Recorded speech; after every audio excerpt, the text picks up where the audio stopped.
আমরা প্রত্যেককে মানুষ। আজকে যদি এই বাড়িতে যদি এখানে স্টেজ করে একটা বড় মাপের কোনো নাচ, কোনো অন্য কোনো স্বাদের আসর তৈরি হতো, বা যদি একটু মাছ মাংসের আয়োজন হতো, যে এই অনুষ্ঠানের পরে খাওয়া দাওয়া হবে, একটু অন্য রকমের আয়োজন, দেখুন লোকের জায়গা দেয় যেত না গোটা গ্রামে, মানুষ ঢল নেমে যেত। কিন্তু যেহেতু সৎসঙ্গের অনুষ্ঠান, মানুষ সেখানে আসবে না, কারণ মানুষ চায় বাঁচতে, কিন্তু মরণের দিকে ছুটে যায়। চাইছে আলো, চাইছে অন্ধকারের দিকে। আলো কোথায় সেটা তার জানার মতো কোনো ধ্যান ধারণা, কোনো জ্ঞান নেই। যদি থাকতো, যদি তার জ্ঞান থাকতো, যদি আজকে আমরা জ্ঞানী হতাম সঠিকভাবে, তাহলে দেখুন এক জায়গায় লেখা আছে cigarette smoking is injurious to health, মানে ধূমপান স্বাস্থ্যের পক্ষে ক্ষতিকর, বা ধূমপান করলে ধীরে ধীরে মৃত্যুর দিকে ঢলে যেতে পারে।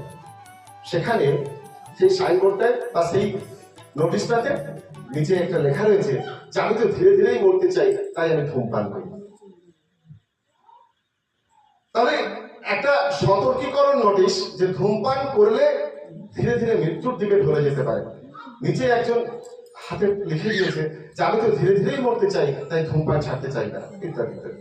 তারপরে যে লিখছে সেও শিক্ষিত, সে একজন জ্ঞানী। কতটা জ্ঞানী! আমাদের শিক্ষাটিকে দিয়ে এরকম, আমরা ঠিক এমনটাই জ্ঞানী। আমরা সবকিছু জেনে শুনেও ওই অন্ধকারের দিকে ছুটে যাই।